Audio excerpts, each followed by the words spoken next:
Bismillahirrahmanirrahim. Assalamualaikum warahmatullahi wabarakatuh. Alhamdulillahirabbil alamin. Wassalatu wassalamu ala nabiyyina Muhammadin wa ala alihi wa ashabihi wa man tabi'ahum bi ihsanin ila yaumiddin. Taib ya ikhwan, alhamdulillah kita dipertemukan lagi melanjutkan kajian kita ilmu fikih, ilmu yang sangat agung kedudukannya di dalam agama Islam, yang dengan ilmu ini, ilmu fikih, kita bisa mengetahui mana yang halal dan mana yang haram, mana yang wajib, mana yang sunnah, mana yang bid'ah, mana yang kufur, dan seterusnya. Ini akan diketahui oleh orang yang belajar fikih, khususnya bagi mereka-mereka yang mempelajari fikih secara bertahap. Mempelajari fikih secara bertahap. Karena kita dapatkan di sana banyak orang yang belajar fikih tidak bertahap. Jadi dia di awal kali hijrah, begitu hijrah mengenal, sudah ingin menyadari pentingnya beragama, pentingnya mengamalkan syariat Islam, pentingnya beribadah kepada Allah, pentingnya berdakwah, dia langsung terjun mempelajari ilmu fikih dengan mempelajari perbedaan pendapat dalam mazhab, saling membantah, ini pendapat yang rajih, itu pendapat yang lemah. Ini termasuk kesalahan dalam mempelajari ilmu fikih. Iya, kalau sekedar maklumat dia banyak, hafal maklumat dia, oh ini ada perbedaan, tapi dia tidak akan bisa untuk menjadi ahli fikih. Karena ahli fikih itu lain dengan orang yang hanya sekedar mengetahui, wawasannya bertambah, dengan orang yang ahli. Jadi kita tentukan, kita belajar ini mau sekedar tahu-tahu saja, ini hukumnya ini ada perbedaan pendapat, tambah wawasan, sekedar ingin diamalkan, ya sudah, bisa sah-sah saja. Tapi kalau antum ingin menjadi ahli fikih, bisa beristinbat, mengambil kesimpulan hukum dari dalil, merojihkan mana pendapat ketika para ulama berselisih, nah, ini yang seperti ini harus belajarnya secara bertahap. Dan pelajaran yang telah dilalui oleh para ulama dalam mempelajari fikih secara bertahap, yaitu mempelajari fikih melalui satu mazhab, dan ini thariqah atau metode yang sudah ditempuh oleh para ulama beratus-ratus tahun lamanya, mulai dari zaman setelah zaman sahabat itu sudah ada fikih, sudah ada mazhab. Nanti berkembang mazhab ini yaitu pada zaman siapa? Sekitar tahun 300 Hijriah, 200 lebih dari zaman imam mazhab yang 4, Imam Abu Hanifah, Imam Malik, kemudian Imam Asy-Syafi'i, kemudian Imam Ahmad rahimahumullahu ta'ala. Terus berlanjut setelah itu sampai di zaman kita ini. Para ulama dari generasi ke generasi, zaman ke zaman mempelajari fikih sehingga mereka menjadi ahli ijtihad melalui mazhab. Jadi tidak benar atau kurang tepat orang yang ingin menjadi ahli ijtihad tanpa melalui mazhab. Kalaupun ada yang jadi ahli ijtihad, ahli fikih tanpa melalui mazhab, belajar satu mazhab, maka itu sangat sedikit orang yang bisa. Sangat aneh kita menempuh thariqah atau metode yang jarang ditempuh oleh orang. Iya, sedikit. Kemudian kita menjauhi, meninggalkan metode yang sudah beratus-ratus tahun lamanya yang ditempuh oleh para ulama.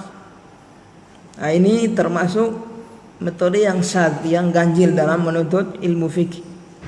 Makanya yang kita pelajari dari sejak awal pelajaran fikih itu di mazhab Hambali. Setelah ini insyaallah kita akan naik ke kitab yang berikutnya bertahap insyaallah. Memang belajar fikih lama. Nantilah setelah kalian sudah mantap di satu mazhab, paham mazhab tersebut, usul fikihnya seperti apa, cara istinbatnya seperti apa, baru bisa menengok mazhab yang lain. Kemudian membandingkannya, muqaranah, perbandingan mazhab, mana yang rajih, mana yang kuat. Adapun di awal perkara belum tahu mazhab Syafi'i seperti apa, belum tahu mazhab Hambali seperti apa, mazhab Hanafi seperti apa, tiba-tiba langsung merojihkan. Oh, yang kuat ini, yang lemah ini. Ini bukan cara yang benar, bukan cara yang benar. Dan seperti ini banyak berkeliaran, bertebaran, baik di dunia nyata maupun di dunia maya. Maya lebih banyak lagi. Ini yang tidak terkontrol kalau di dunia maya. Perdebatan lepas, debat kusir. Nah ini. Taib. Sampai-sampai ada di antara mereka karena tidak memahami ada perbedaan pendapat di kalangan para ulama, akhirnya apa? Membid'ahkan satu sama lainnya. Masya Allah, jazakallah. Membid'ahkan satu sama lainnya. Saya contohkan seperti menambahkan lafaz sayyidina dalam sholawat. Ini tidak boleh kita bid'ahkan karena ada ulama Syafi'i yang berpendapat demikian, bahkan mereka mengatakan dianjurkan, sunnah. Paham ini ya ikhwan? Kalau kita merojihkan, memilih pendapat yang tidak menambahkan lafaz sayyidina, silakan. Tapi jangan membid'ahkan. Kalaupun kita bid'ahkan itu dalam perselisihan pendapat fikih. Paham di sini? Perselisihan pendapat karena ada ulama yang membid'ahkan. Bid'ah ketika ada perbedaan pendapat di kalangan para ulama antara ini bilang halal, haram, ya kan? Dan itu kita boleh toleransi. Begitu juga ada yang mengatakan ini bid'ah, ini sunnah, dan itu permasalahan yang diperselisihkan, kita toleransi. Jadi bukan berarti ketika ada ulama mengatakan ini bid'ah berarti mutlak itu harus dijauhi, harus diingkari. Tidak mesti, dilihat dulu permasalahannya. Kalau diperselisihkan oleh para ulama, jangan, tidak boleh kita keras dalam perkara itu. Seperti apa? Bersedekap bangkit dari apa? Ruku. Di mana letak tangan bangkit dari ruku? Antum bangkit dari ruku, antum bersedekap atau lepas? Irsal. Nah, kalau Syekh Albani rahimahullahu taala mengatakan bid'ah bangkit dari ruku, naruh di sini. Sementara ulama yang lain mengatakan sunnah. Paham ini? Berarti ada perselisihan pendapat ini. Paham ya? Jadi tidak mesti ada sebagian ulama menghukum bid'ah berarti harus kita ingkari. Paham ini? Yang kita ingkari di sini adalah yang tidak ada perbedaan di kalangan para ulama. Ulama tidak berbeda dalam hal itu, maka itu yang kita ingkari. Bid'ah yang memang kita ingkari. Seperti apa? Seperti apa? Nah, kunut subuh masuk tidak? Kunut subuh. Ivan, masuk harus kita ingkari kunut subuh? Tidak harus. Kenapa? Karena pendapat mazhab Syafi'i itu sunnah. Dan mereka ada riwayatnya, ada dalilnya. Dan yang mengatakan itu tidak sunnah, mereka bilang itu bid'ah. Ada riwayat dari siapa ini? Seorang tabi'in, Abu Malik Al-Ashja'i, meriwayatkan dari ayah beliau. Ayah beliau mengatakan apa? Itu bid'ah, termasuk bid'ah. Paham ini? Nah, tapi ulama yang lain mengatakan tidak. Sunnah berarti perbedaan pendapat.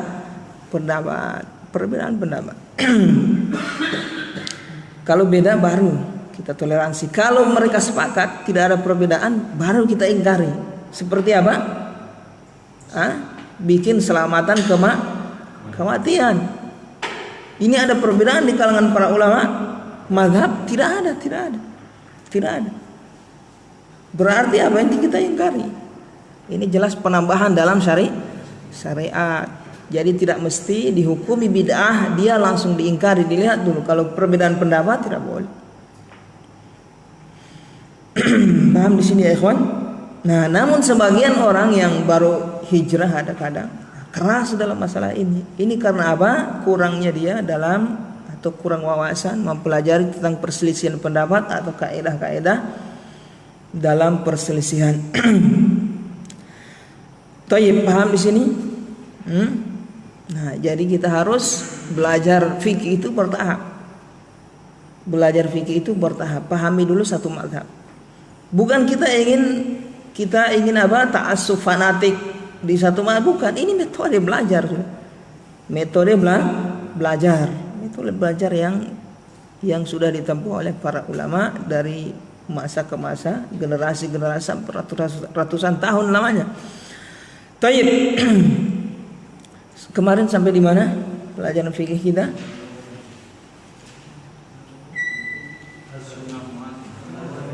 Azan, selesai bab azan toh? Nah, alhamdulillah kita selesai dari bab azan. Selesai dari bab azan. Laki-laki itu syarat sah azan atau tidak? Arif? Kalau azan perempuan yang azan sah tidak? Tayyib, tidak sah. Jadi laki-laki syarat sah azan.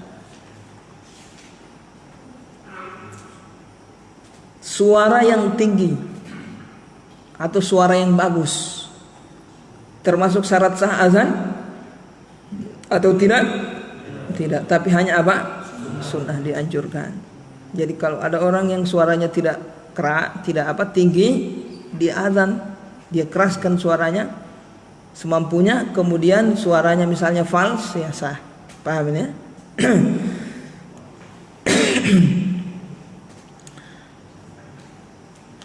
Kemudian kita masuk yang berikutnya, asyartur rabi istiqbalul qiblah. Berkata Syekh Amir Bahjat hafizahullah taala dalam kitab beliau ini, asyartur rabi istiqbalul qiblah.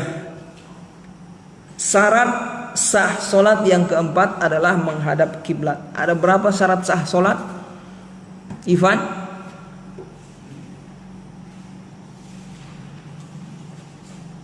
Siapa yang masih ingat syarat sah solat? Ini syarat sah solat ini harus hafal.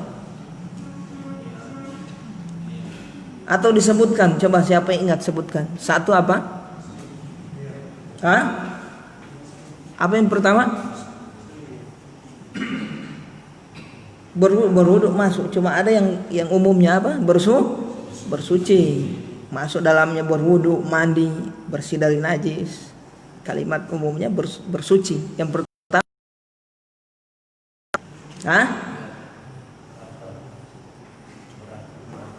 apa?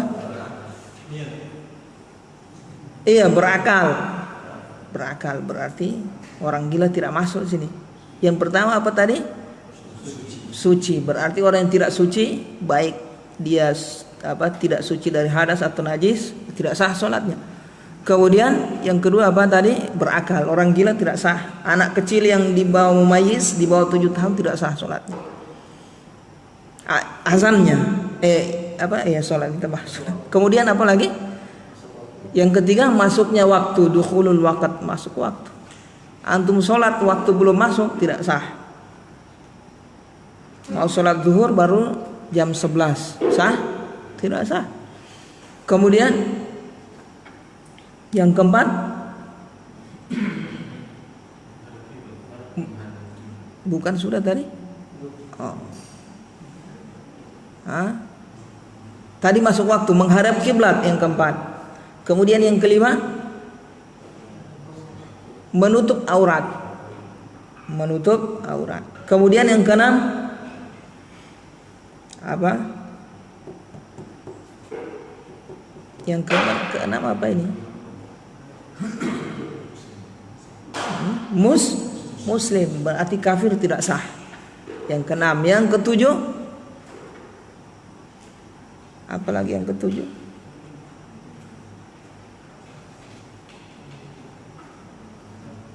Bebas haid dan nifas. 7, 8. Apa yang siapa yang ingat?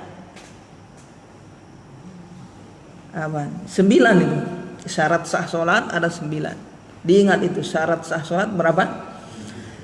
9. Apa? Niat. Antum yang ingat tadi, antum yang sebut niat? Tumakninah masuk rukun, bukan syarat. Apa perbedaan syarat dengan rukun? Nah, kalau syarat di luar sholat, di luar sholat, dia bukan gerakan sholat. Seperti muslim, artinya dia syarat sah semua ibadah. Zakat apa dia bukan cuma syarat dalam sholat saja. Kalau rukun gerakan sholat yang wajib, artinya kalau tidak terpenuhi tidak sah. Itu rukun. Tumakninah itu masuk rukun nanti pembahasannya. Apalagi yang ke-9 tadi baru 8 itu. Yang ke-9 apa? Balik. Coba diulang. Andre. Diulang Andre. Syarat sah salat ada berapa? 9. Ingat itu, dihafal itu yang penting. Coba. Muslim, niat, menghadap kiblat, suci, balik, bebas nifas dan haid, terus menutup, terus masuk waktu, terus berakal sudah antum sebut tadi. Nah, berarti berapa semua? Semuanya 9. Itu syarat sah sholat. Antum hafal itu. Itu awal mula pijakan antum nanti kalau di kitab yang tebal lebih dibahas lebih rinci itu. Kalau itu antum sudah tidak hafal susah. Contohnya masalah toharoh itu pembahasannya sangat bersuci ya. Syarat yang pertama bersuci itu pembahasannya luas. Kemudian masuk waktu pembahasannya juga luas. Ada hukum-hukum yang terkait itu rinciannya. Kemudian menghadap kiblat, kemudian menutup aurat. Aurat yang seperti apa, batasannya seperti apa saya belum sebutkan mungkin pertemuan sebelumnya. Ini sekedar ringkas, sangat ringkas supaya ada bayangan kita.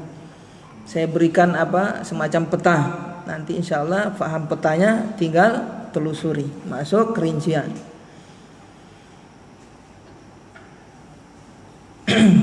Taib. Jadi pembahasan yang berikutnya apa? Tadi menghadap, syarat yang keempat menghadap kiblat. Menghadap kiblat. Kata beliau menghadap kiblat ada 2 macam atau ada 2 cara. Al-qaribu minal Ka'bah. Kondisi yang pertama atau ada 2 kondisi. Kondisi yang pertama orang yang dekat dengan Ka'bah. Yang kedua al-ba'idu anil Ka'bah. Yang kedua orang yang jauh dari Ka'bah. Yang pertama orang yang dekat dari Ka'bah wajib sholatnya pas menghadap Ka'bah, tidak boleh meleset sedikit tidak sah. Ini Ka'bah, dia sholat, misalnya sholatnya meleset sedikit menghadap begini, tidak sah, dia harus pas. Makanya kalau di Masjidil Haram sholatnya mutar kan, supaya bisa menghadap Ka'bah. Mutar, imamnya nanti sini. Bukan kayak kita di sini lurus begitu, bukan. Dia mutar nanti, karena Ka'bah di tengah. Nah itu.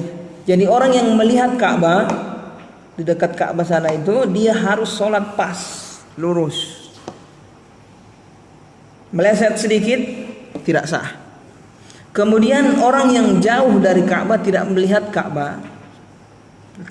Kayak kita di Indonesia ini atau negara-negara sekitar yang ada di kayak di Madinah itu termasuk tidak bisa melihat Ka'bah jauh dari Mekah. Maka kata beliau jihatuha cukup menghadap ke arahnya saja walaupun tidak pas.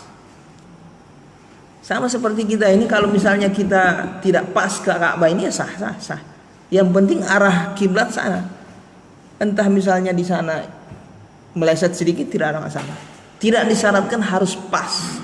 Kalau untuk orang yang jauh yang tidak melihat, yang disyaratkan harus pas adalah orang yang melihat dekat, dia lihat, misalnya dia di gedung, dia lihat Ka'bah, dia harus pas sholat. Paham di sini, ikhwan? Nah. Kapan terhitung kita tidak menghadap Ka'bah kiblat ketika jauh seperti ini? Kalau dia meleset sangat menonjol, mencolok seperti sudah menghadap samping, utara atau selatan, itu tidak sah. Kalau dia menghadap ke sana masih, walaupun meleset sedikit saya masih sah. Iya, meleset sedikit masih sah. Istitsnaun, ada pengecualian bagi orang yang tidak mampu. Yang pertama al-ajiz, orang yang tidak mampu menghadap Ka'bah atau kiblat. Tidak mampu artinya dia tidak mampu menghadap, misalnya sakit. Ya, sakit atau ditahan, misalnya diikat, kan tidak bisa dia menghadap Ka'bah itu. Sakit dan tidak ada orang yang membantu untuk menggeser tempatnya supaya bisa lurus menghadap kiblat atau Ka'bah. Maka yang seperti ini dia sholat sesuai kemampuan dia. Paham ya? Sholat, misalnya orang sakit terbaring, ya sholat baring. Tapi kalau ada yang bisa membantu dia, kakinya yang menghadap sana. Yang sunnah kakinya menghadap sana. Yang sunnah adalah yang sunnah dia miring sebelah kanan. Miring sebelah kanan, terus arahnya ini menghadap kiblat. Itu yang afdol. Kalau misalnya dia kakinya yang ke sana, sah saja. Paham ya? Kakinya yang menghadap Ka'bah atau kiblat sah. Paham di sini, ikhwan? Nah, jadi orang yang ajiz, yang tidak mampu, dia menghadap sesuai kemampuan dia. Termasuk juga yang tidak mampu ini, misalnya dia di hutan, tidak ada penunjuk arah, dia sholat menghadap mana saja. Paham? Kalau dia tidak tahu sama sekali, misalnya lihat bintang, kalau orang yang mampu lihat, ada orang tertentu dia bisa lihat, oh bintang ini berarti kiblat sana. Kita cerita orang yang tidak tahu sama sekali, melihat itu semua tanda-tandanya, cara istinbat bagaimana arah Ka'bah, arah kiblat ini, barat kemana, itu dia beri uzur untuk tidak menghadap kiblat karena tidak mampu. Kemudian yang berikutnya an-nafilatul lil musafiri fi sayrihi. Yang dikecualikan yang kedua, orang yang sholat sunnah bagi orang yang dalam perjalanan. Ingat, orang sholat sunnah menghadap dalam perjalanan, misalnya ada kendaraan.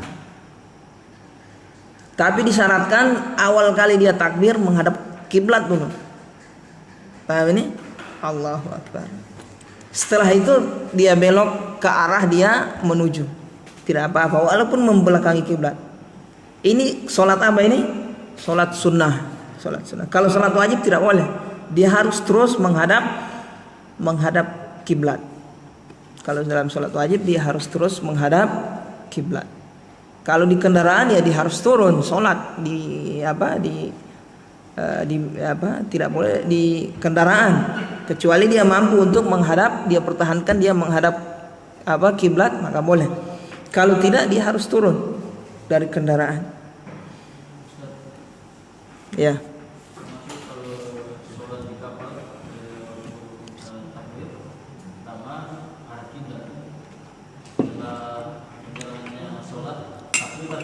Dia mutar. Allahu Akbar. Kan di kapal itu ada kompas.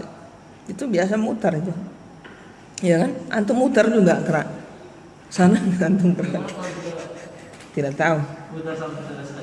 Hah? Makanya seperti itu antum perkirakan. Jangan sholat ketika mau mutar-mutar begitu kapalnya. Kan kita punya akal toh. Sementara mutar ini saya tunggu dulu mutar tetap baru saya sholat. Nanti dipilih-pilih nanti kapal mau berangkat baru antum mau sholat, keterlaluan itu. Mik anu dulu ya. Iya. Nah.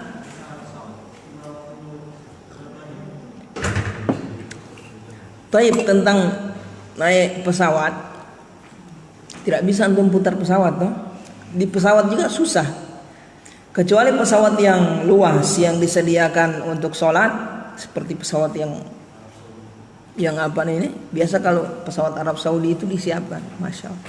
Beda dengan pesawat-pesawat yang lain ini. Kalau Arab Saudi mereka siapkan untuk sholat, ruangan khusus.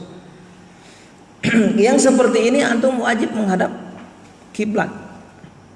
Kalau bergeser ya antum juga bergeser. Biasa sudah disiapkan itu kompasnya. Antum juga bergeser.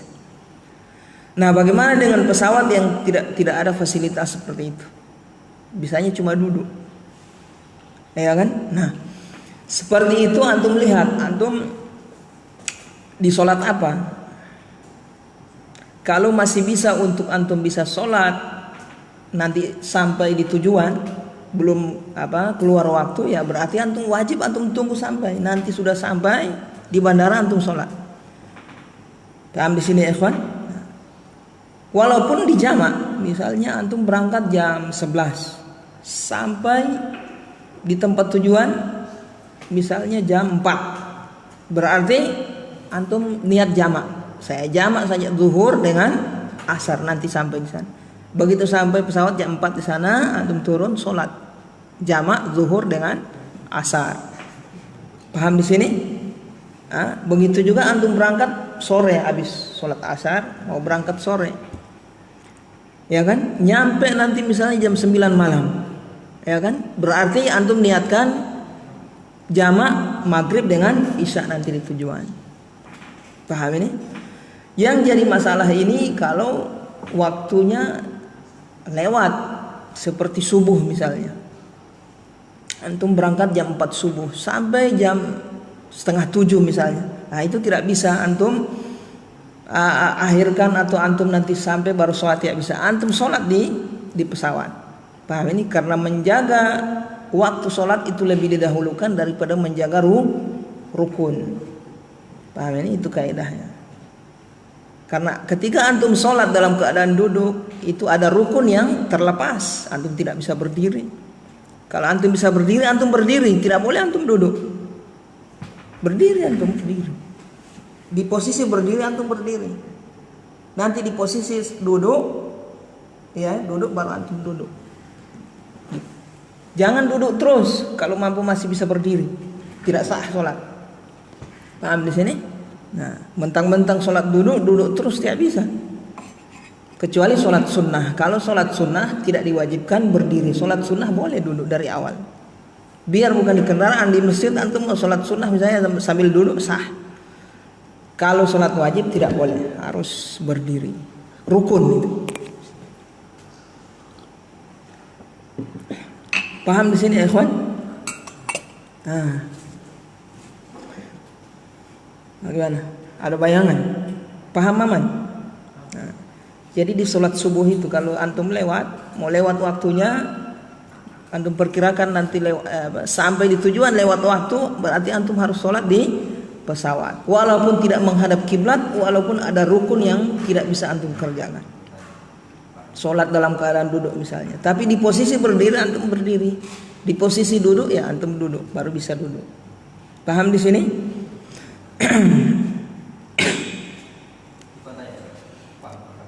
Hah? Iya, silahkan Ivan. Sebelum kita masuk di rukun syarat yang berikutnya. Ini syarat menghadap kiblat boleh.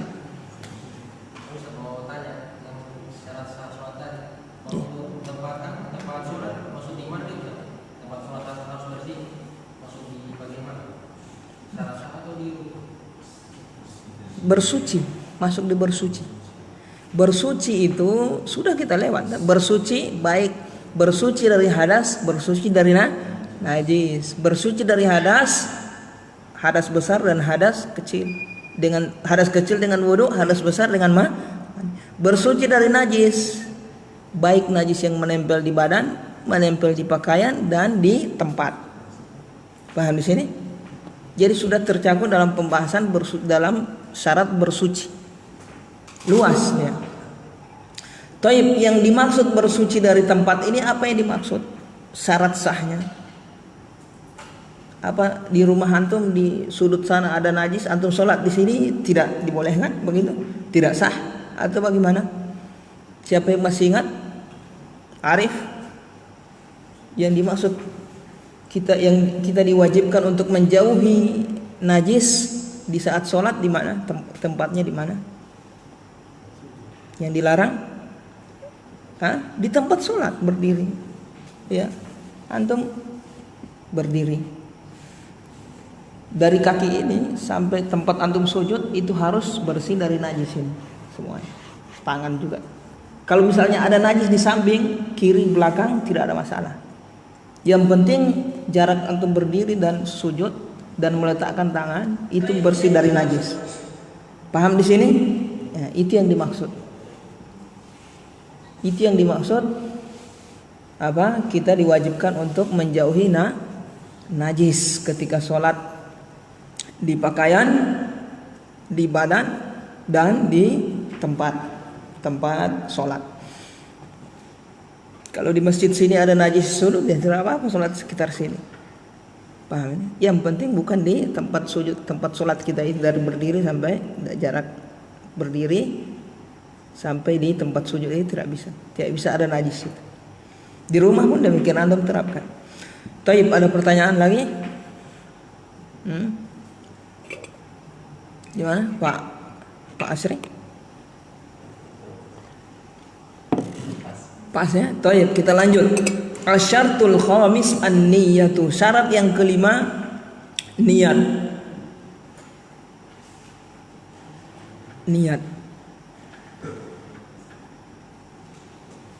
Pembahasan tentang niat ada 3. Yang pertama anwa'uha, jenisnya. Jenis niat. Seperti apa yang kita harus niatkan dalam sholat kita. Yang kedua waktuha, kapan kita berniat. Pasnya kapan. Yang ketiga mahalluha, tempatnya niat. Pembahasan yang pertama mahalluha, tempat niat. Di mana tempat niat? Al-qalbu. Bukan kalbu ya. Engkau adalah kalbuku. Apa kalbu? Anjing, masya Allah, jangan. Repot itu. Iya. Al-qalbu, di hati. Jadi niat ini tempatnya di hati. Tapi Ustadz ada yang nawaitu usolli apa semua. Ini bukan niat, itulah lafaz. Itu lafaz, itu bukan niat. Niat di hati, niat. Terus bagaimana Ustadz orang yang melafadzkan? Ya tidak ada masalah. Itu memang ada pendapat sebagian ulama di mazhab Syafi'i bahkan.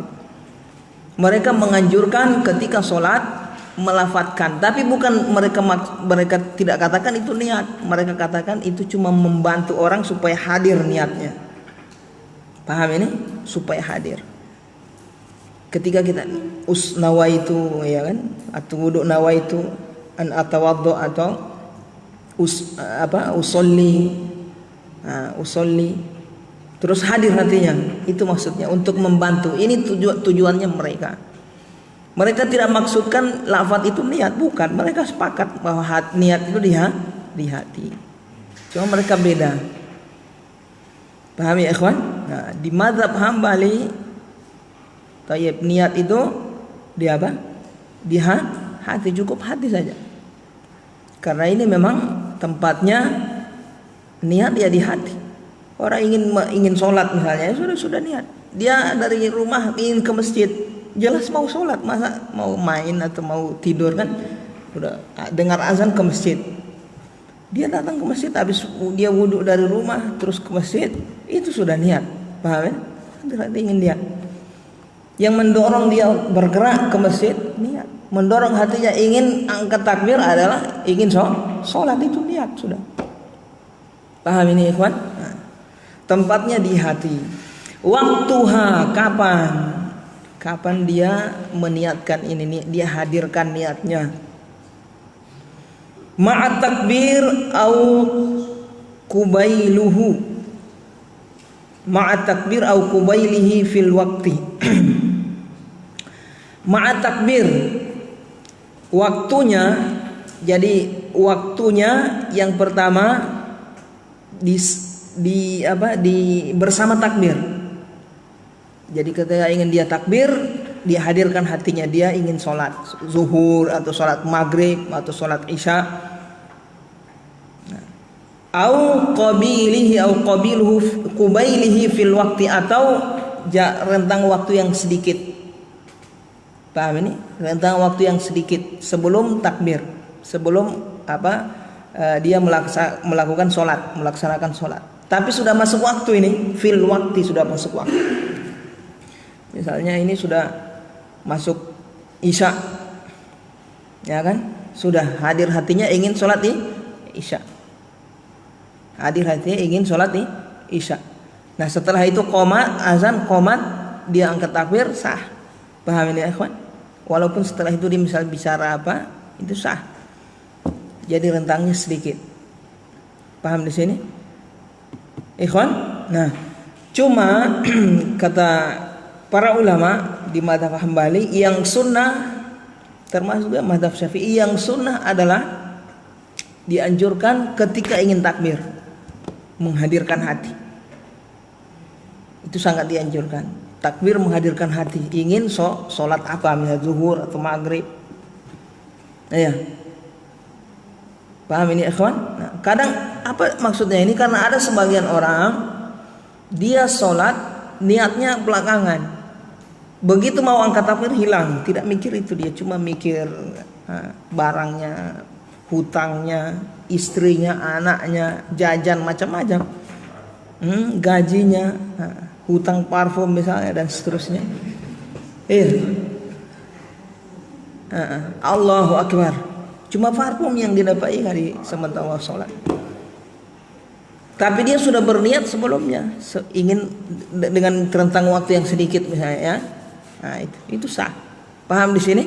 Nah, tapi yang afdal ketika dia mau takbir itu dia hadirkan hatinya untuk sholat apa dia tentukan.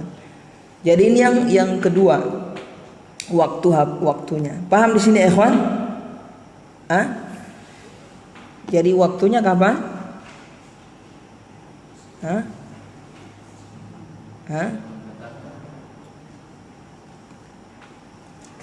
Jadi waktunya dibagi dua. Ada waktu yang dianjurkan, ada waktu yang wajib. Ini tidak boleh kurang dari itu. Waktu yang dianjurkan itu ketika mau angkat takbir. Waktu yang ini yang termasuk syarat sah ini, ada rentangnya sedikit antara dia ingin melakukan sholat, dia sudah hadir hatinya, niat ingin sholat, terus ada rentang waktunya. Dia masih duduk zikir. Kemudian setelah itu dia angkat takbir. Tapi saat angkat takbir hilang, sudah tidak berniat lagi. Artinya tidak hadir hatinya ingin sholat ini misalnya. Tapi sudah dia niatkan tadi. Nah yang seperti ini kadar yang wajib. Tapi ini kadar yang wajib. Artinya apa? Kalau kurang dari itu, atau ada yang memutuskan misalnya, contohnya dari rumah dia sudah sholat, sudah azan zuhur, sudah dia turun mau ke masjid. Begitu dia turun, dia singgah mampir di Ampanamar, mampir di pasar. Berarti udah putus niatnya itu. Paham ini? Di Ampanamar, mampir di ini, mampir di teman, baru ke masjid. Masjid, waktu saat dia ke masjid hilang, tidak hadir hatinya ingin sholat. Ingin sholat maghrib atau apa, sekedar jalan bro, sampai masjid, azan, seperti ini tidak sah sholatnya. Nah, nanti angkat takbir baru teringat, aduh, ternyata saya ini sholat ini tidak sah. Dia harus ulangi lagi, hadirkan hatinya lagi untuk sholat. Dia tentukan sholat apa. Paham ini ikhwan? Nah itu niat. Jadi disyaratkan tadi itu yang wajib adalah kalau jaraknya antara dia berniat dengan melakukan sholat itu tidak rentang waktunya tidak lama dan tidak ada yang memutuskan. Paham di sini? Tidak ada yang memutuskan. Apa maksudnya memutuskan? Kalau dia berniat setelah itu dia buang air misalnya atau ngobrol atau makan apa hilangnya, baru dia sholat dengan kondisi hati yang lalai begitu, langsung takbir, tidak sah. Tidak sah. Iya, masuk isi bensin antum. Karena ketika antum mau isi bensin, sudah niatnya ke situ, ke bensin. Transaksi, ya kan? Nah, paham ini? Putus sudah. Setelah putus, antum harus hadirkan lagi saya sholat ini. Iya. Jadi yang sempurna itu antum keluar dari rumah tidak ada keinginan yang lain. Tidak ada keinginan yang lain kecuali ke masjid, dan itu dalam hadis keutamaannya. Keluar orang yang menyempurnakan wudhunya, siapa yang ingat hadisnya? Keluar dari rumahnya dan dia ke masjid, tidak ada tujuan yang lain kecuali ke masjid ingin sholat, maka diampuni dosa-dosanya dan seterusnya. Dalam hadis itu disebutkan keutamaannya. Tayyib. Paham di sini? Kemudian anwa'uha, ini yang agak berat pembahasannya, jadi perhatikan. Jenis niat. Niatnya untuk sholat apa?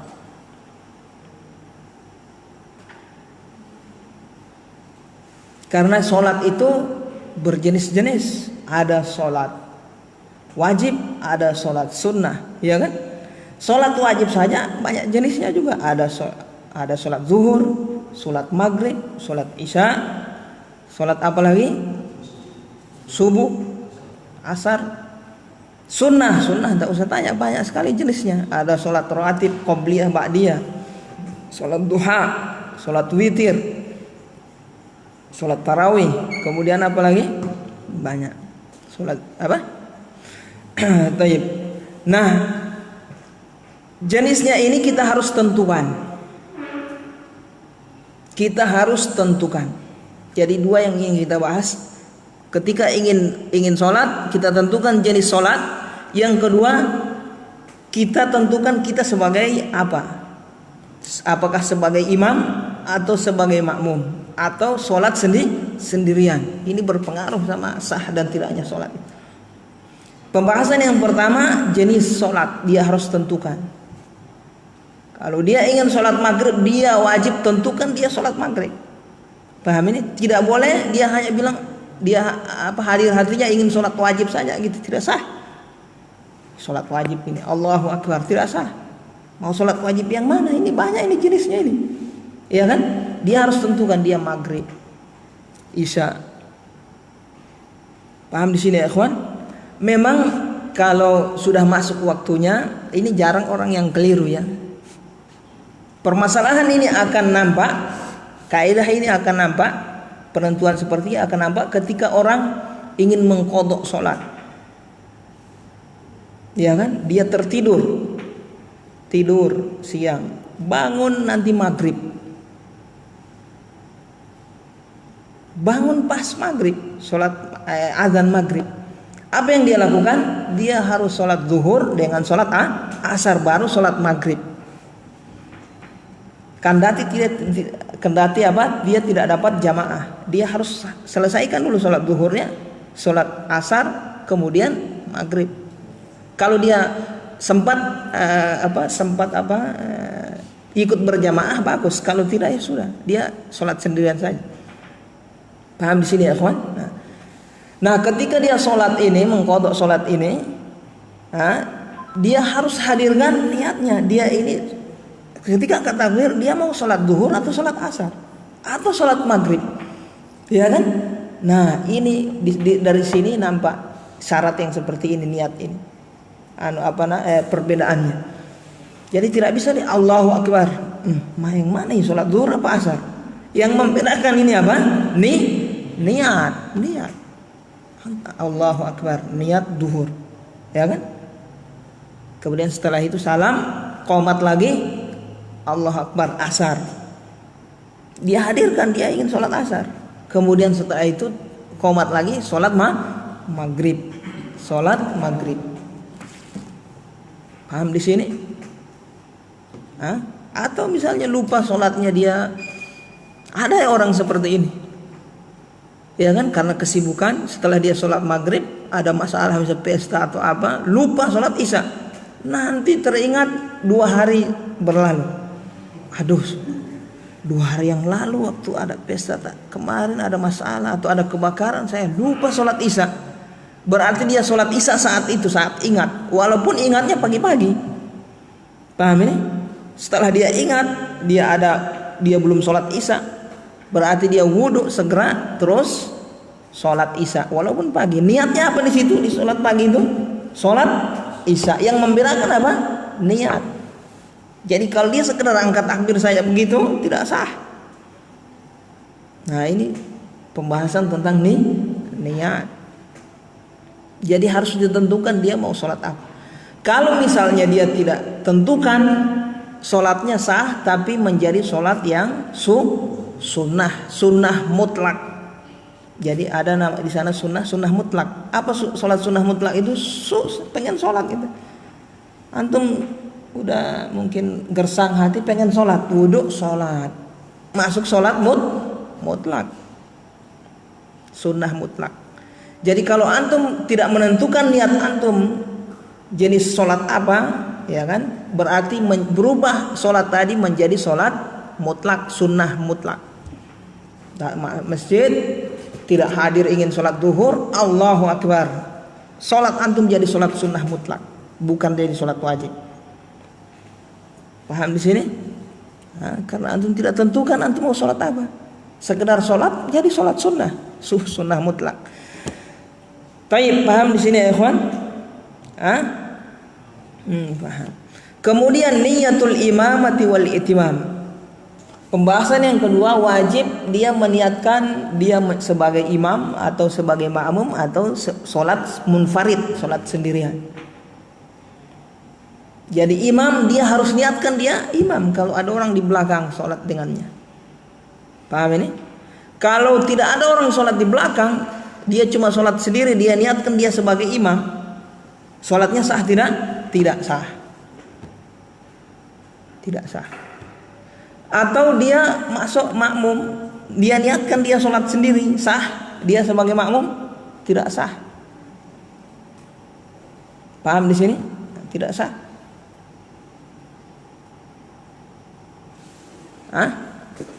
Paham ya? Nah itu. Kemudian mahiyan niyatu wa hal yajuzu qalbuha. Apakah niat dan apakah boleh qalbuha ditukar, dirubah? Apakah boleh merubah niat? Ya, niat Allahu Akbar. Niat sholat apa ini? Asar. Akhirnya ingin dia rubah ke sholat sunnah. Boleh seperti itu? Ingin dia rubah ke sholat sunnah. Boleh Andri?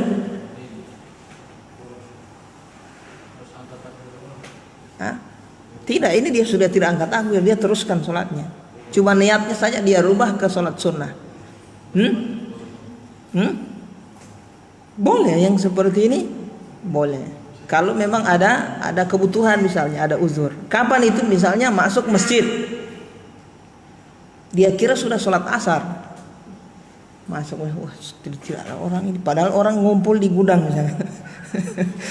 Pegang-pegang apa ya? Ini lihat sudah setengah sholat asar saya, Allahu Akbar, saya orang dari luar.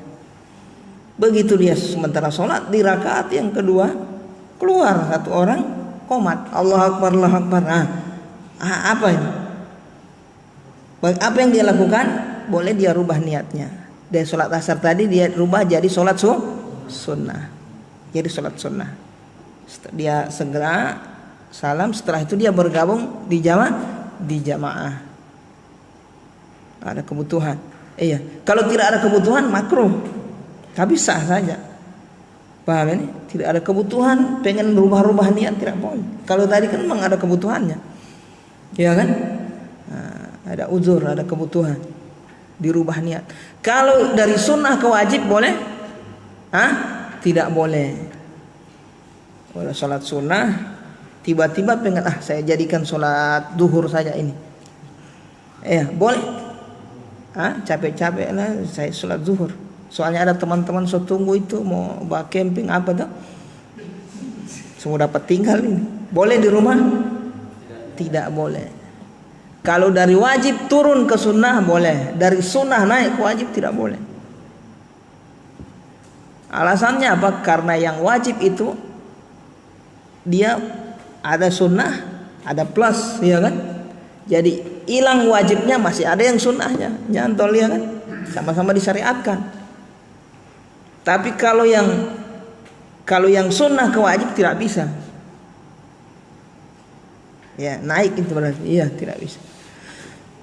Taib, ada pertanyaan berkaitan niat? Silahkan Pak Andre. Kalau dia masuk sholat Jumat, dia dapat rakaat yang kedua, dia niatnya zuhur atau Dapat rakaat. Sudah tidak dapat rakaat kedua? Jadi dia sampai udah rukuk ya. Berarti dia sholat zuhur nih. Niatnya sholat zuhur. Sholat zuhur dia. Kalau dia masih sempat dapat rakaat terakhir, rakaat kedua misalnya, berarti dia niatkan sholat Jumat.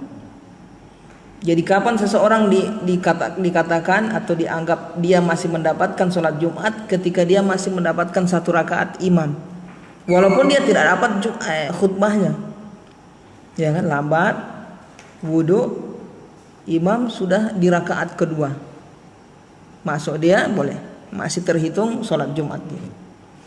Baik, ada yang lain?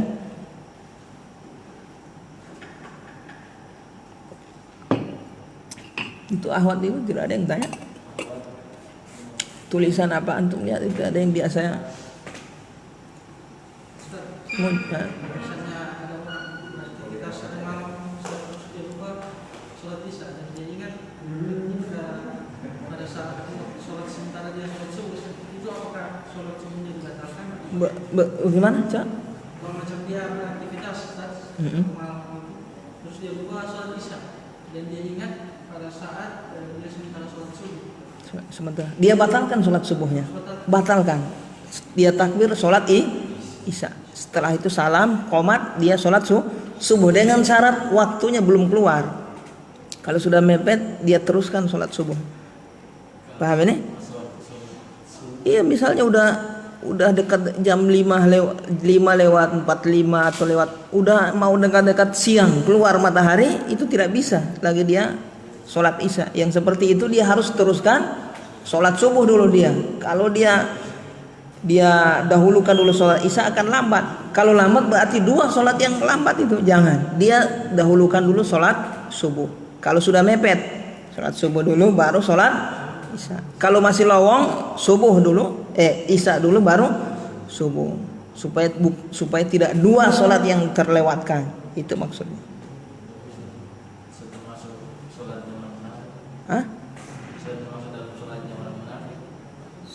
Ini tidak, ini orang lupa ini. Kita ceritanya orang lupa. Misalnya habis sholat maghrib dia beraktivitas lupa. Bisa lupa, bisa ada manusia panglupa. Biasa istrinya juga ke pasar dia lupa, pulang setiap istri. Sholatnya seperti itu lupa. Ini ceritanya lupa. Kalau sengaja ya jelas dapat dosa dia sengaja. Taib. Ilham, biasa Ilham aktif ini nanya-nanya. Ya. Mentang-mentang sama nama ini. Tidak ada pertanyaan Ilham? Pak Sandi.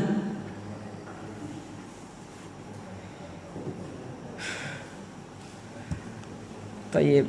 Insyaallah pertemuan berikutnya kita masuk di arkanus sholat, rukun sholat. Alhamdulillah syarat sah sholat telah kita lewati yang 9.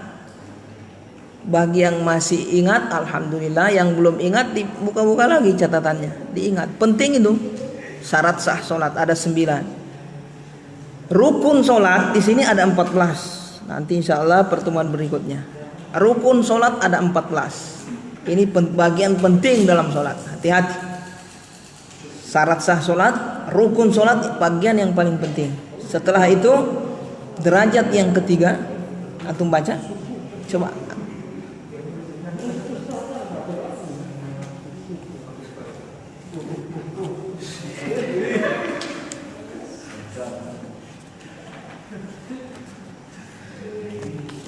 Afwan Ustadz, jika kita sedang melaksanakan sholat namun ada kucing yang datang mengganggu, bahkan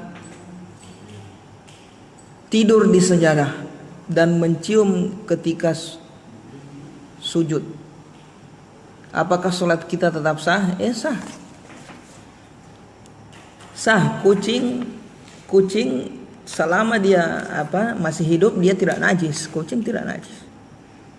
Kecuali taiknya, kotorannya najis. Kalau kucingnya tidak, bulunya antum pegang, peluk, kucing tidak najis selama dia masih hidup. Kalau dia sudah mati, dia jadi bangkai. Kalau bangkai najis, wajib untuk dibersihkan, dijauhi dari tempat sholat kita.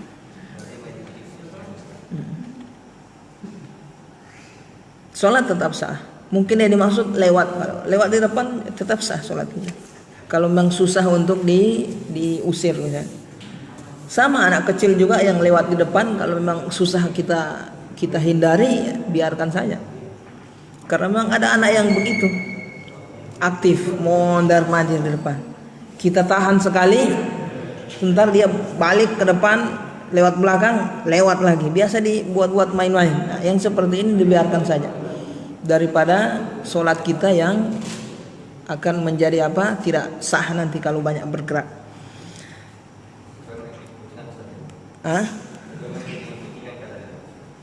Baik. Tidak ada, kita akhirkan. Cukup. Naktafi ilahuna. Satu pertanyaan, silahkan Pak Aris.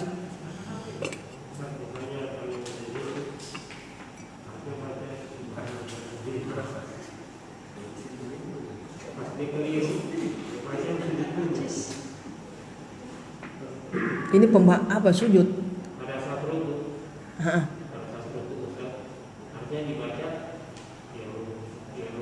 Subhan rabbiyal a'la. Terus Subhan rabbiyal azim. Ya, kalau